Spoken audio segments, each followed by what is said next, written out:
Mandela Washington Fellowship essays. If you're applying for the Mandela Washington Fellowship this year, you are definitely going to be filling a form, a long form.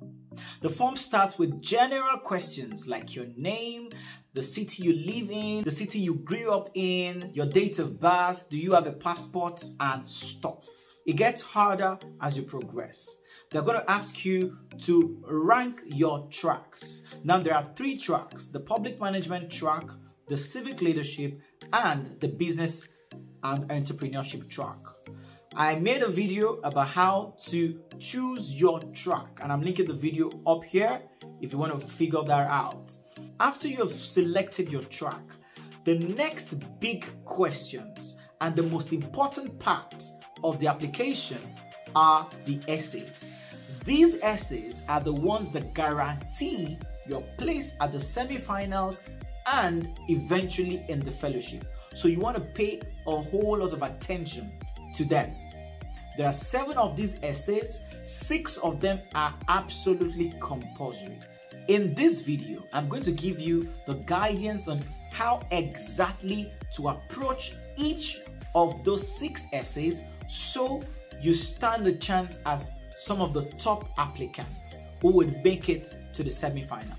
I'm on my own, broken alone. I feel the rain crashing down all around this empty town. I'm searching for the lost and found, but you don't care, you're unaware. Keep moving like the scars aren't even there. Hi guys, welcome to my YouTube channel. My name is Emdee Tiamiyu and I run Discover Africa Abroad. If you are new to my YouTube channel, what do you need to do? Subscribe, hit the notification bell, and let's get going. Rule number 1, you do not want to rush these essays. You do not want to just write what you think. You want to be careful. You want to calm down, calm down. No, I'm not telling you to be calming down. Don't calm me down. Don't calm me down. I want you to be calm down so if that rest small. Okay? If I were you, I would copy the questions into a Word document on my computer, my tablet, or my phone and carefully answer those questions one by each. Yeah, you heard me right. One by each. Edit, re-edit, count the number of words, and when I'm done, I'll copy the answer to my application and paste before I now decide on submission. The submission date is probably very close, and I hope this actually helps you.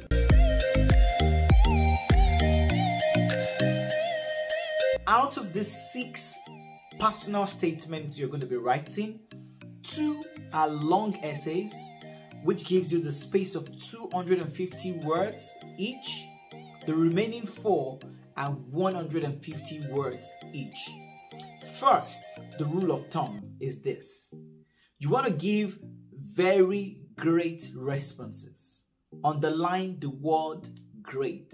There's a difference between a good story and a great story. A good story is convincing, but a great story is competitive. It's not just convincing, but when it's placed next to another story, it stands tall. Remember that you are not the only one applying for this. There are thousands of people applying. So the strength of your responses to this personal statement is everything. The most important part of this application, you may not have a passport right now. You don't have to have a passport. I hope you saw it in the application. Even though you don't have an international passport, you can make it to the fellowship as long as you can get one before the fellowship starts. What takes you to the next round and keeps you in the fellowship is the quality of the story you are about to tell. And today I'm going to guide you on each of the questions. Let's go to essay number 1.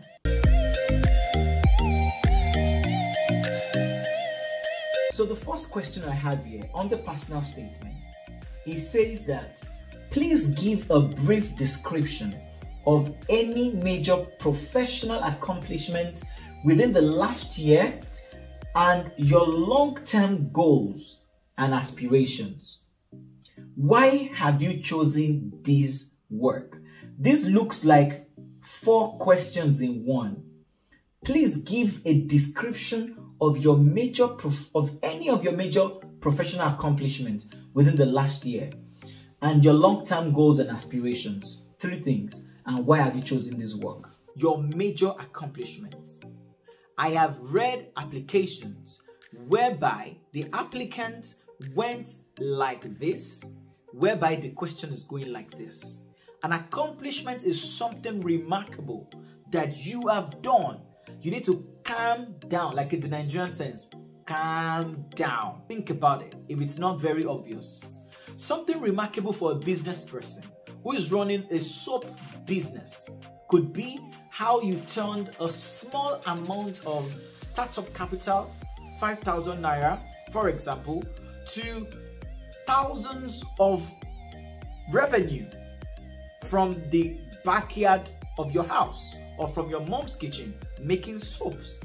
You cannot start with things like, I am a graduate of so from Yaba Tech, then I now went to Abraham Macaulay National Institution. That is not an accomplishment. An accomplishment is what you have been able to turn around and the impact you have made. It could be just one person you saved. Somebody just got hit by a car and people didn't know what to do. But because of your safety training and understanding, you came into the situation, saved the person until they got to the hospital safely, and you were able to protect their lives, and you have gone from that one person to helping lots of people in schools, in marketplaces. That is an accomplishment. It is not about your degrees. It's not about some other things that we count as accomplishment. We are looking for great stories. A story that stands tall in the midst of stories. That's how to approach it. What are your aspirations? What have you done that you wish you can do more of? You have saved this one person who had an accident. What if you can save 1,000 more? What if you can save 5,000 more? That could be your aspiration. You have turned around 5,000 naira into so amount of money. Now you are looking at doubling that revenue. You are looking at expanding the business. That could be your aspiration. Talk about lofty ideas. Feel free to dream. Feel free to express your big goals. Why have you chosen this track? This is where you get emotional. You want to tell a personal story on how your impact work. This person you saved on the roadside.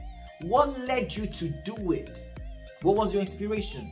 For example, I personally have witnessed where a woman was given birth in a local hospital. She lost a lot of blood. It was a very horrible night. I can still remember it. It should be 2009 or thereabout. She lost a lot of blood because the placenta wasn't coming out. And the nurses and the people around the place were messing up our situation. They took her from hospital A to B to C to D in the middle of the night with no electricity and very annoying medical officers who were on night shift that day. I know this because I took someone, a family member, to the hospital myself, and that was how we met her. We supported her by taking her from that local hospital to the next major hospital where the services were just poor. When we dropped them there and with the hope that she was being attended to, we left. In the morning, we were updated that she was taken from the major hospital we took her to another place, then to another place, and then she died. Our baby survived, but she died. The placenta couldn't come out. Nobody could operate her all through the night. She died for loss of blood. Now, I'm here to launch a project about blood donation, which I really hope to do. But what if I have a blood drive project that I'm working on? This, my encounter with this lady, which is true, would be the reason why I started that work. And apparently, if you follow the story, you will know that I most likely fall under civic leadership, except I am running my impact project as a member of staff in a public organization. You want to tell a personal story on how and why you cannot help yourself from doing the work you do. This is how to answer this question. Do not start with very weak things like I said before, I am the firstborn in the family. Go straight to the question. You do not have a lot of space. You have only 250 words. Say your accomplishment. What's that big thing? And there's something to note about this. When they talk about your accomplishment, do not start talking about yourself. It's oftentimes how you have helped other people with your strength, with your knowledge, with your influence. How have you been beneficial to other people? In the Nigerian parlance, we say, who you help. Who you help, who you help, who you help, who you help. You don't bap, who you serve, who you serve. Who you help, who you help, who you help, who you help. You don't bap, who you serve. Who you don't help. That's exactly what that question is about. This first question can literally be tagged the who you help question. What have you done with the little that you have? What have you turned around? That is how you answer this first question. If you have any questions regarding this, please drop them in the comment section. Do not forget to subscribe to this channel because there's a lot more content coming.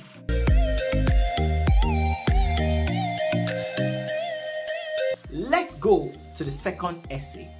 The second essay says, based on your understanding of your preferred track of study, what skills and knowledge do you hope to gain from the fellowship that you would not be able to develop through other education or training? How will you use those skills and that knowledge to adapt your activities in your home country and or community within the next 3 to 5 years? This is the other tricky question. This is the question that you use to justify your place on the fellowship. As at the time I went for the fellowship, the investment value on each fellow is about $20,000. It definitely is higher now. So for the United States government to invest $20,000 on you, it must be worth it, right? Good. So you want to prove that your being on the program is for a purpose that only being on the program can fulfill. That is, if there's a knowledge you can get on YouTube, why do you want to be on the fellowship to get it? Why do we need to spend $25,000 on you if you can just Google search something? So you cannot talk about regular things. For example, if you are making soap, you are a soap maker, do not ask the fellowship to teach you how to make better soap. That's your problem. That's technically what you should deal with. What you can ask the fellowship for, right, is things that are higher level. Maybe you're expanding your business, your soap making business, and you want to be able to manage your staff better. Then that's making sense. Staff management, that's a reasonable problem, right? For the fellowship to come in to support you.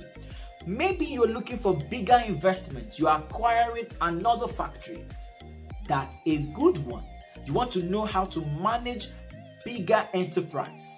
That's looking like what the fellowship can support you with. Maybe you are looking at cross-African. Maybe you are looking at Pan-African and intercontinental trade for your soap. If you are at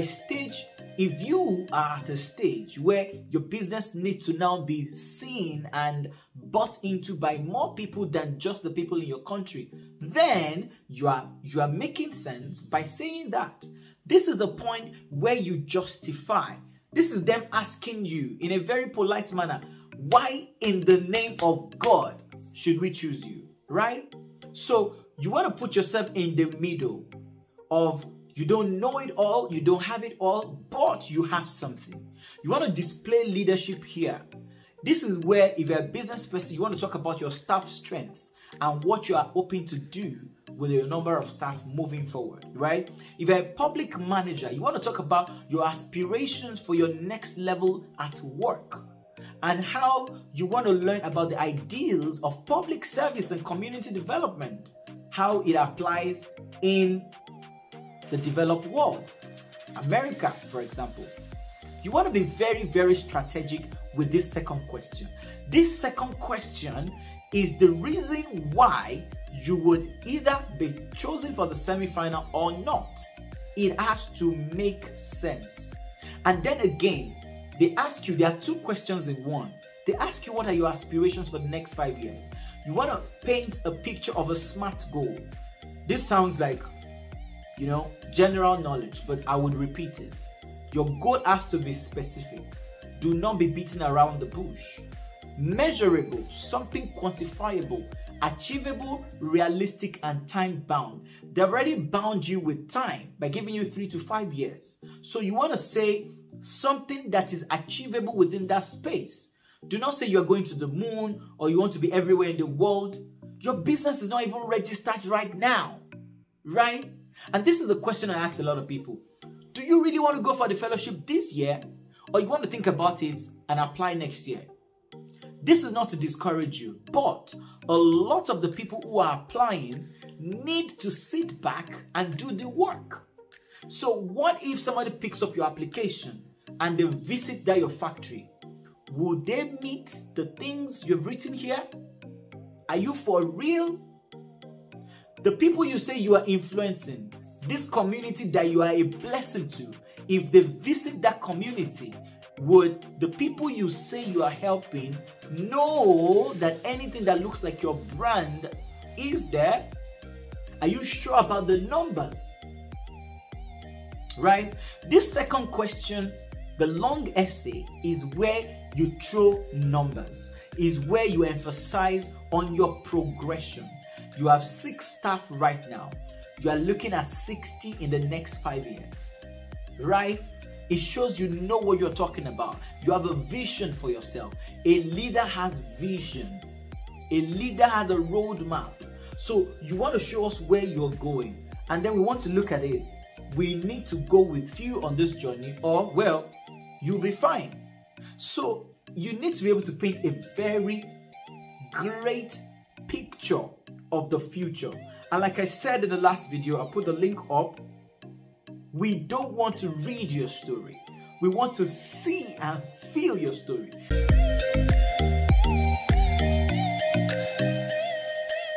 Let's go to the short essays. These short essays are 4 of them, and they are just as important as the long essays. They are short because they have 100 words less than the long essays. However, they are not less important. These 4 short essays would further solidify your space on the fellowship. It is already hard enough to try to choose 700 out of probably 70,000 people. Because the more fellows we have, the more advertising out there, the more the people that are applying for this. So choosing 700 out of 70,000 is trying to find the 1%. So your story must sound like the 1%. And I know you've got it.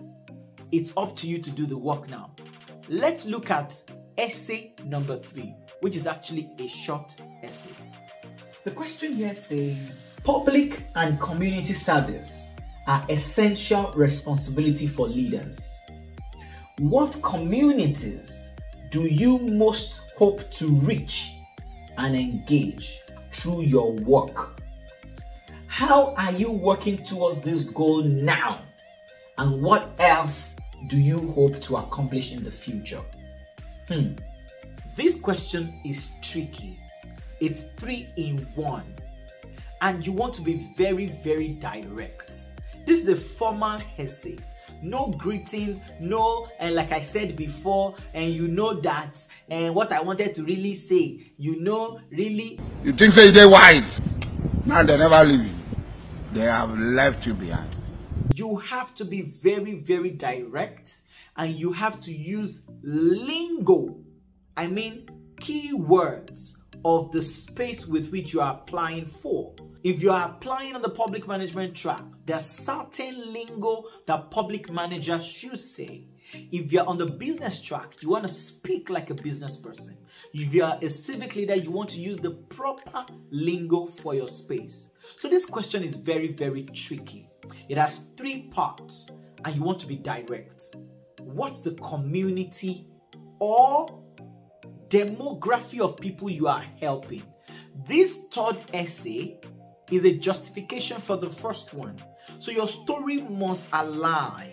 Don't be the sanitary pad girl in the beginning, and during your essay, you are now the one selling food. Stop confusing the reader. Keep straight on your impact. Okay? So the question is, what community do you serve? It doesn't have to be an area or local government. It could be you want to be local. If your impact is local, if you're doing, street walk, you are doing door-to-door kind of a thing, you can make it about an area. But it doesn't have to be an area. It could be about a demography, an age group. A lot of people will talk about women and girls, right? You want to look for your niche. Who are the people you are really, really targeting? Who are the people that you have been influencing over the years?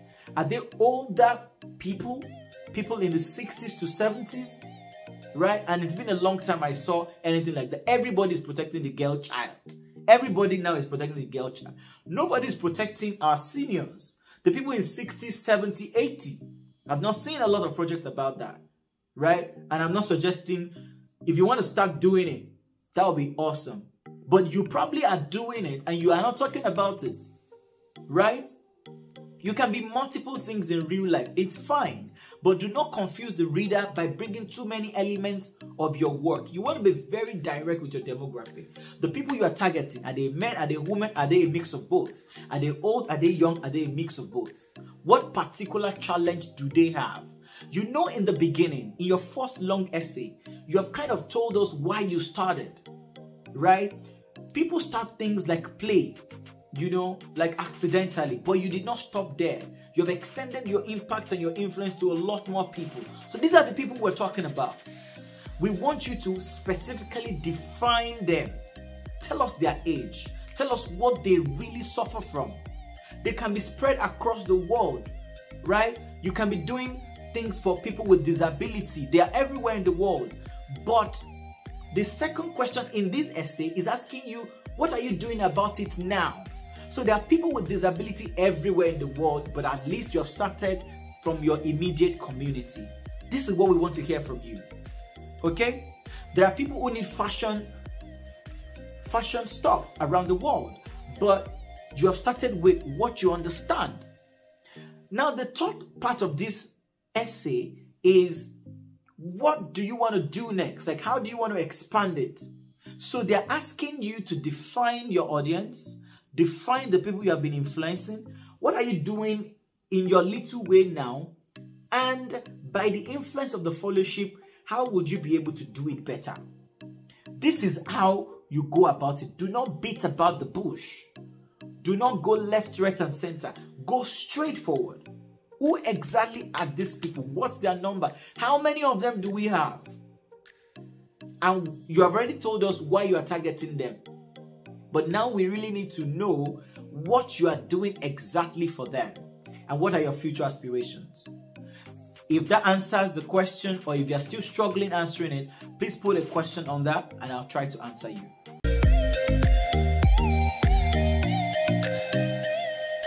Let's move to the next short essay, which is also 150 words. The Mandela Washington Fellowship values diversity, equity, and inclusion, and strives to reach diverse audiences through all programming.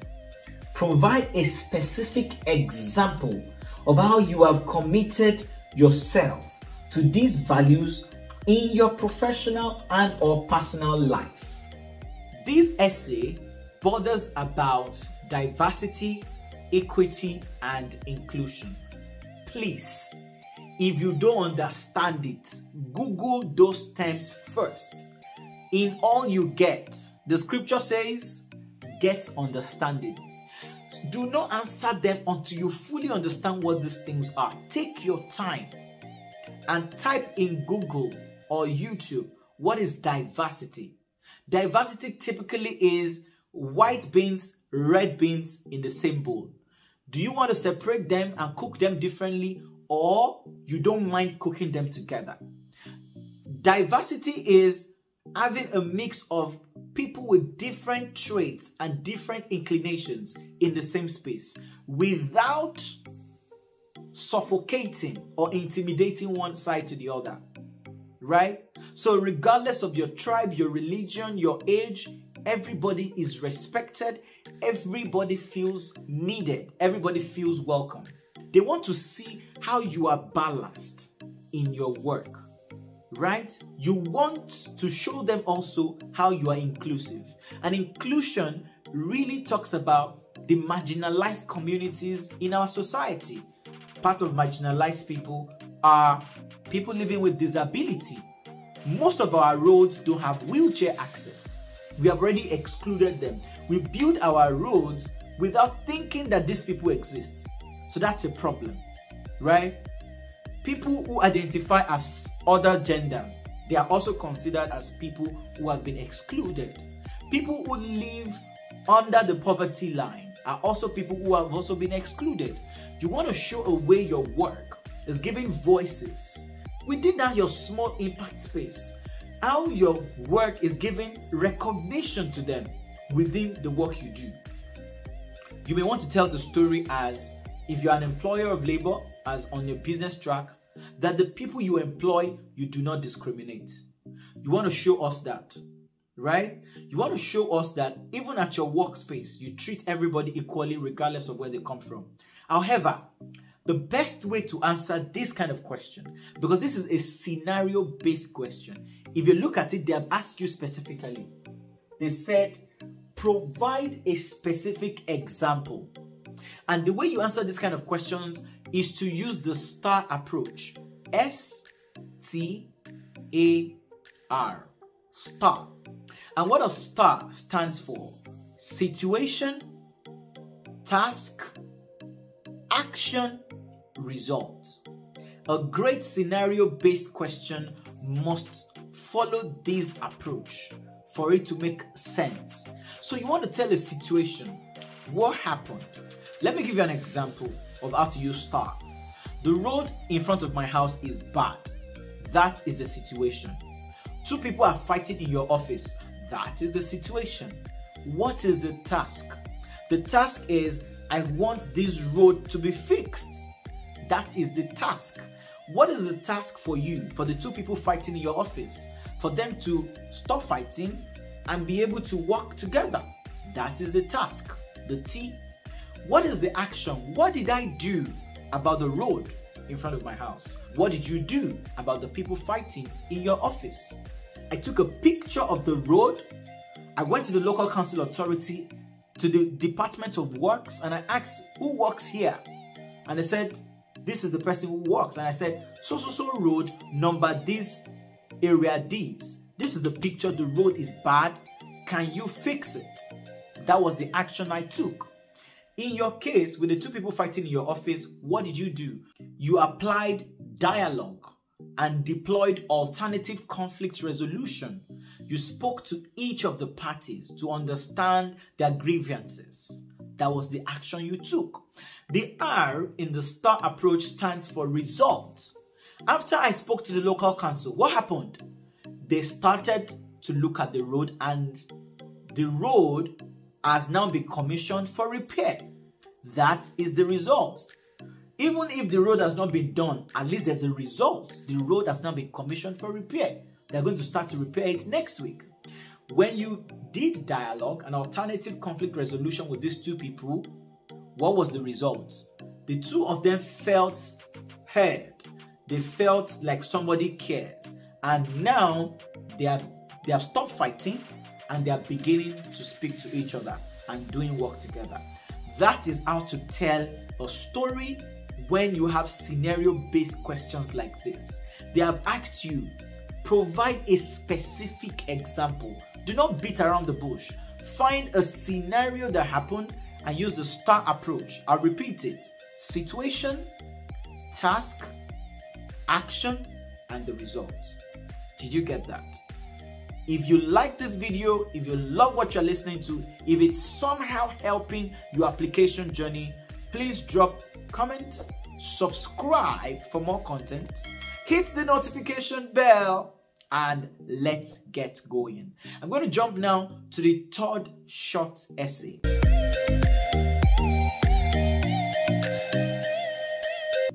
Nelson Mandela said, "Do not judge me by my successes. Judge me by how many times I fell down and got back up." Strong leaders are able to effectively handle challenges. The COVID-19 global health pandemic has posed significant challenges both globally and locally. Describe a specific instance when the pandemic or its repercussions posed a problem that helped you grow as a leader. What did you do, and how are you applying lessons learned from the experience in your current work? This is another scenario-based question. I already taught you the STAR approach.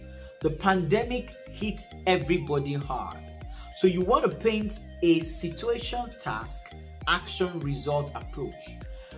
A Nelson Mandela quote was shared to guide you that the fellowship understands that you will not always win. So tell us a time you lost something, especially due to the pandemic. Did you lose customers?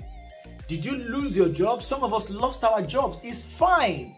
How did you get it back? Did some of your staff go because you couldn't pay them? At your office, did your ratings and your quarterly review, did it drop? You used to score A's, but now you are scoring B's.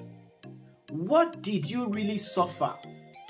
Or was it a mental health challenge that stopped you from production on your business? Give us a situation, a scenario that we can connect with you on. Tell us the situation. Tell us the task, which is the major problem you were trying to overcome, the action you took, and the results. Make sure it is exciting and motivating. We want to see how you bounce back, right? Basically, that's what we're looking for here. And it's a very, very important question because we want to be able to share in your low times. We know that in this application, everybody's going to write good things. Oh, I got so award. Look at my office. Look at the plaques. Look, now only me. I have 65 of these awards. In fact, next week we're even going for one more dinner. They're giving me awards. Limau. Limau. Hey, we understand. Because you are free to write anything you like, you are most likely going to embellish your story anyways, right? So this time around is where you show your vulnerability. This is where you drop your Superman quote and tell us something real that you went through, but because you are determined, just like the quotes of Nelson Mandela, you were able to bounce back from it. And they have even given you a clue. Look at the pandemic. Calm down. Again, I'm saying it. Calm down. What pissed you off during the pandemic? How did your business, your civic leadership, or your public management work suffer due to the pandemic? Once you can figure that out, incorporate it into the STAR approach and tell a great story. I am looking forward to the stories you're going to be telling, and I know you're going to do a good job. If you have any questions about this, drop it in the comment. Make sure you subscribe and hit the notification bell. Let's go to the fourth short essay, which is actually the last one in the list of personal statements you will need to write.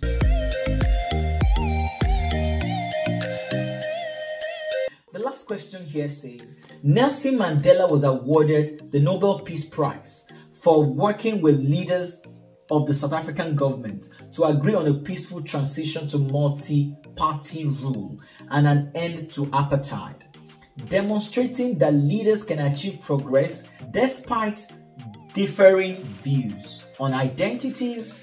Please explain a situation where you have worked with people from different backgrounds, identities, or perspectives, and had to use your leadership skills to resolve a conflict.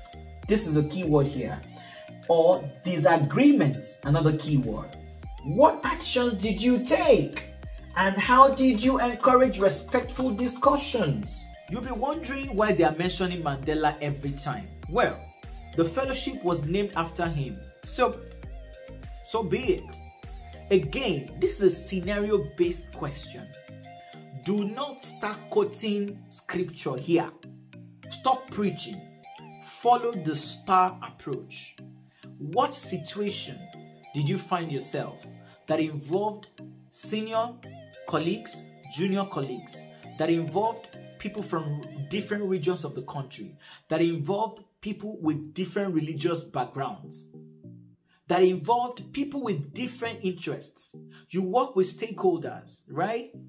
What was that clash that happened between Mr. A and Mr. B in your line of work, and it was going to ground all of your impact? How did you apply dialogue? How did you come in? If I were you, I'll look for something that happened to me on my line of work and how I was able to professionally and respectfully maneuver, engage the stakeholders, speak to them, and be able to understand their interests and have a win-win situation. Do not beat about the bush. Use the STAR approach. It will make it clear. Tell us the situation. What exactly were they fighting about? Was it money? Was it position? Was it promotion? Was it, was it who goes for a particular travel or trip? There are lots of scenarios in your work. Think about it. Calm down. Calm down. So when you think about that situation, think about the task. The task is you want to choose who goes to represent the office in an international training. And then you, as a team leader, had to pick between Mr. A and Mr. B, and the two of them were at loggerheads. How did you solve it? Tell us the action you took. Did you look at their last quarterly review, how they performed? Did you look at rewarding, who comes earliest to work or who delivers the best result at their work? Did you engage each of them? Were you fair with them? What did you do? That's the action. And the result, how did your action and activity turn out? This is how to answer this particular question.